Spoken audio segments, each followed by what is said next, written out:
90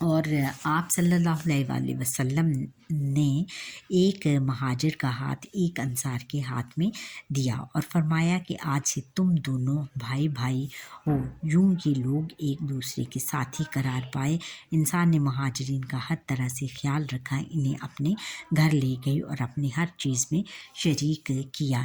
یعنی یہ بچوں انہوں نے اس وقت دیکھی مہاجرین میں اور انسان مسلمانوں میں آپس میں بہت زیادہ اصرار اور قربانی کرنے کا جذبہ تھا ان میں، یہاں تک تھا کہ انہوں نے اپنی زمین اور جائیداد بھی، انہوں نے صرف اپنی باتوں ہی سے ان کو اپنا بھائی نہیں بتایا، بلکہ ان کو اپنی زمین اور جائیداد میں بھی ان کو برابر کا حصہ دیا، جیسے کہ ایک سگے بھائیوں کو دیتے ہیں۔ یعنی آج کل کے زمانے سے بہت زیادہ مختلف تھے اس وقت حضور نبی اکرم صلی اللہ علیہ وسلم کے زمانے کے مسلمان، یعنی اچھا، اب سوال نمبر 2 ہے، مواقعات مدینہ کے اثرات بیان کریں۔ جواب ہے کہ مواقعات مدینہ کے اثرات درج ذیل ہیں۔ انصار مدینہ کیا کرتے تھے؟ کاشتکاری یعنی کھیتی باڑی کرتے تھے، کھیتوں میں کام کرتے تھے، یعنی ان کی زمینیں جائیدادیں تھیں، جبکہ اکثر مہاجرین کا پیشہ کیا تھا؟ تجارت تھا، کاروبار کرتے تھے۔ ان دونوں گروہوں کے میل جول سے مدینہ منورہ کے معاشرے میں استحکام آیا، یعنی ایک کھیتی باڑی کرنے والے تھے اور دوسرے کاروباری تھے، اور ان دونوں کے گروہوں کے میل جول سے، یعنی دونوں آپس میں بھائی بن گئے تھے، دونوں گروہ کے لوگ آپس میں بھائی بن گئے تھے، اس لیے ان دونوں میں آپس میں بہت زیادہ استحکام پیدا ہو گیا، یعنی بہت زیادہ ان میں بہت زیادہ مضبوطی پیدا ہوئی، اور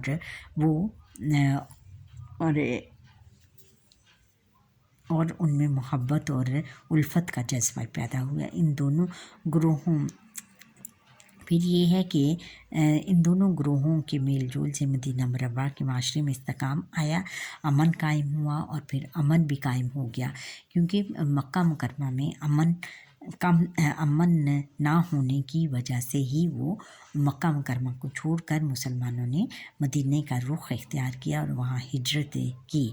اب کیونکہ ان کو تنگ کرنے والا کوئی نہیں تھا، اس لیے وہاں پر امن قائم ہو گیا اور خوشحالی آئی۔ خوشحالی اس لیے آئی کہ تمام وہ کاروبار کرتے تھے اور کھیتی باڑی کرتے تھے، اور اس طرح تمام مدینہ کے تمام معاشرے میں خوشحالی آ گئی، یعنی تمام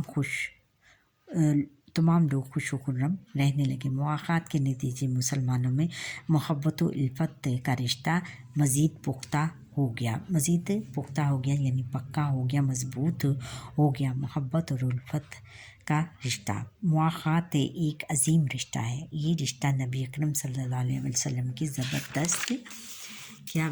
زبردست حکمت و دانائی یعنی عقل مندی کو ظاہر کرتا ہے۔ اس کے نتیجے میں مسلمانوں میں محبت و اخوت کا رشتہ قائم ہوا، محبت اور اخوت بھائی چارے کا رشتہ قائم ہوا۔ ان میں خیر خواہی اور اثار کا جذبہ پروان چڑھا، اس نے مضبوطی اختیار کی، پروان چڑھا، بہت زیادہ مضبوط ہوا۔ خیر خواہی یعنی بھلائی اور قربانی دینے کا جذبہ بہت زیادہ اس میں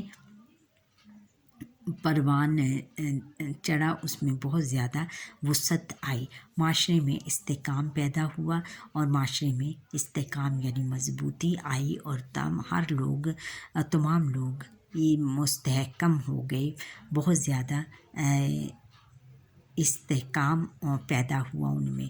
در حقیقت مواقعات مدینہ میں امت مسلمہ کے لیے پیغام ہے کہ مسلمانوں میں رشتہ کون سا ہے؟ ایمان کا ہے، کہ تمام مسلمان مواقعات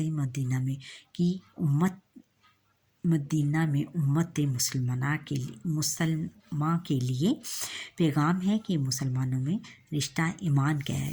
مسلمانوں میں جو رشتہ ہے، جو ان کو ایک دوسرے کے پاس لے کے آتا ہے، ایک دوسرے کی طرف راغب کرتا ہے، وہ کس بات کا رشتہ ہے؟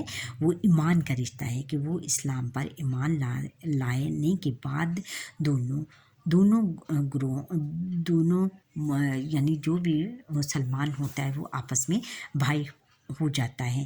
ہمیں چاہیے کہ اس رشتے کا احترام کریں، اس رشتے کو عزت کی نظر سے دیکھیں اور اس کی پاسداری کریں اور اس کو سہرائیں اور اس کو پاسداری کریں، یعنی اس کا مان رکھیں، اپنے مسلمان بھائیوں کے حقوق ادا کریں اور اپنے تمام مسلمانوں کے بھائیوں کی حقوق ادا کریں، چاہے وہ غریب ہے، رشتہ دار ہے یا ہمسایہ ہے یا مسکین ہے، یتیم ہے، نادار ہے، ہر مسلمان کا ہمیں ہر مسلمان کے حق، اس کے حقوق کا خیال رکھنا ہے تاکہ مسلمان معاشرہ امن و سکون کا گہوارہ بن سکے، تاکہ ہمارا یہ مسلمان معاشرہ جو ہے وہ اس میں امن اور سکون پیدا ہو، امن اور سکون کا مرکز بن سکے، یعنی اس میں امن اور سکون پیدا ہو جائے۔ اچھا بچوں، یہاں پر ہی میرے لیکچر کا وقت، ہمارے سبق کا وقت ختم ہوا، اور امید ہے کہ میرا آج کا لیکچر آپ کو پسند آیا ہوگا۔ اگر پسند آیا ہے تو کمنٹ سیکشن میں اپنی رائے کا اظہار ضرور کیجیے گا اور بیل آئٹن پر کلک کیجیے گا اور سبسکرائب، لائک اور شیئر ضرور کیجیے گا۔ اللہ حافظ، اور میرا لیکچر سکپ مت کیجیے گا۔ اللہ حافظ، شروع سے لے کر